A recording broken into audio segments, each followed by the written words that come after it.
ہمارے ساتھ ہی موجود ہیں حافظ محمد عثمان صاحب بھی اسلامک اسکالر ہیں اور کسی تعریف کے محتاج نہیں ہیں۔ آج ہمارا جو ٹاپک ہے اس کے حوالے سے ان سے گفتگو کرنا چاہیے۔ اور ٹاپک ہماری نوجوان نسل ہمارے مستقبل سے جڑا ہوا ہے کہ ہماری جو نئی جنریشن ہے جس کے بارے میں بار بار بات بھی کرتے ہیں، جینزیز، وہ دین سے دور کیوں ہیں، بے راہ روی کا شکار کیوں ہیں، اور کس طرح سے انہیں کھینچ کے واپس لایا جائے، زور زبردستی سے نہیں، ان کی اپنی خواہش کے مطابق۔ کیا کہیں گے حافظ صاحب، اس کے لیے کیا کرنا ہوگا؟ بسم اللہ الرحمن الرحیم، رب اشرح لی صدری ویسر لی امری واحلل عقدۃ من لسانی یفقہوا قولی، رب زدنی علما رب زدنی علما رب زدنی علما۔ بہت شکریہ جی۔ جین زی کی جب ہم بات کرتے ہیں کہ بے راہ روی کا شکار یا دین سے دوری، اس کی دو وجوہات ہیں جو بنیادی طور پر ہیں۔ ایک تو سوشل میڈیا کا جو بیجا اور غلط استعمال ہے، دوسرا میں سمجھتا ہوں کہ جو مغربی تہذیب کا ہمارے اوپر ایک یلغار ہے جس کی زیر اثر وہ اس کو اثر قبول کر چکے ہیں۔ اقبال نے تو بہت دیر پہلے کہا تھا کہ سورج ہمیں ہر شام یہ درس دیتا ہے کہ مغرب کی طرف جاؤ گے تو ڈوب جاؤ گے۔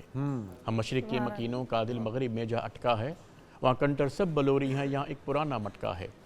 اور جب ہم جین زی کی بات کرتے ہیں کہ سوشل میڈیا، دیکھیں ہر چیز کا مثبت اور منفی استعمال موجود ہوتا ہے۔ بالکل ٹھیک۔ ہمارے ہاں جو سب سے زیادہ مسئلہ ہے وہ منفی استعمال کا ہے۔ دین سے دوری اس لیے بھی ہے کہ ان کے ہیروز تبدیل ہو چکے ہیں۔ اگر آپ غور کیجئے، آج ان کے ہیروز، ہمارے گھروں کا ماحول اس میں بہت بڑا ایک کردار ادا کر سکتا ہے۔ آپ نے جس طرح کہا کہ ان کو کھینچ کے واپس کیسے لایا جا سکتا ہے، تو آپ کو بہترین متبادل دینا ہوگا۔ درست۔ بہترین متبادل کیا ہے کہ آپ کو جو ان کی ایکٹیویٹیز ہے اس پر نظر رکھتے ہوئے انہیں دینی تربیت دینی ہوگی، جو کہ گھر سے شروع ہوتی ہے، جو کہ ان کے اسکول، کالج، یونیورسٹیز تک جاتی ہے۔ ہر ادارے کو، ہر اسٹیک ہولڈر کو ذمہ داری لینی ہوگی کہ آیا یہ جو ہم لوگ ان کو فیڈ کر رہے ہیں، چیزیں ایکٹ سے ٹھیک ہوتی ہیں، گفتگو سے نہیں۔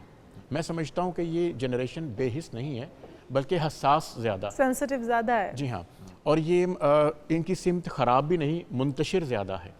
یہ ٹھیک ہونا چاہیں بھی تو ان کو، جس طرح ہم کہتے ہیں نا کہ یہ کوئی بے سمت کارواں نہیں ہے، یہ ایک طاقتور دریا ہے، صرف اس کو ڈائریکشن دینے کی ضرورت ہے۔ یہ سمجھانے کی ضرورت ہے کہ آپ کو اپنا پوٹینشیل یوز کہاں کرنا ہے۔ اس میں کوئی دو رائے نہیں ہے کہ بہت پوٹینشیل ہے، بہت زبردست قسم کی جنریشن ہے ہماری، اور پاکستانی قوم تو ویسے ہی ماشاءاللہ اپروکسیمیٹلی کم و بیش 68% یوتھ ہے۔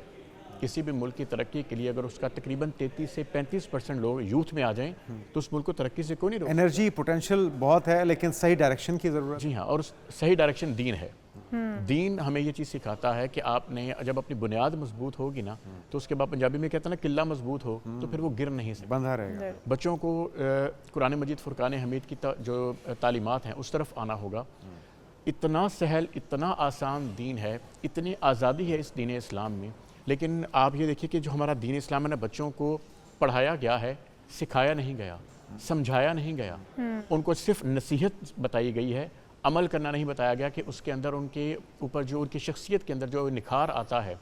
جو دین کا طالب علم ہوتا ہے نا، آپ اس کی شخصیت کو دیکھیے، وہ ہزار لوگوں میں اکیلا دکھائی دیتا ہے۔ اس کی وجہ یہ ہے کہ اس کی شخصیت جو ہے نا بڑی کمپوز شخصیت ہوتی ہے، اس کے اوپر جو دین اپنے آپ کے اوپر طاری کر لیتا ہے۔ یہاں پر ہم لوگوں نے دین کو ایکچولی صرف جنت جہنم کی جو چیزیں بتا کر، مجھے لگتا ہے کہ وہ بتانے سے زیادہ سمجھانے کی ضرورت ہے۔ اچھا، ہمارے عالم دین جو ہیں وہ ہمیں حوروں سے لے کر جنت کے اندر کیا ملے گا اس کی لالچ دے دے کر اگر دین کے قریب لانے کی کوشش کریں گے تو اس طرح سے تو قریب نہیں آ پائیں گے۔ اور یہ آپ نے بالکل درست بات کی ہے کہ ہمارے جو عالم دین ہیں ان کا بھی فرض بنتا ہے، ہمارے والدین کا بھی بحیثیت اور ہمارے اساتذہ کا بھی، کہ ہم اپنی جنریشن کو صحیح راستے پر چلائیں۔ ہماری جو ریاست ہے اس کا بھی بہت بڑی ذمہ داری ہے کہ جو ایون مدارس کی جو تعلیم ہے اس کے اوپر مدارس کے اندر اساتذہ کو، علماء کرام کو، والدین کو، سب کو اور ریاست کو بھی کردار ادا کرنا ہوگا۔ بہت شکریہ حافظ محمد عثمان صاحب، اور اقرا قادری صاحبہ ہمارے ساتھ موجود تھی۔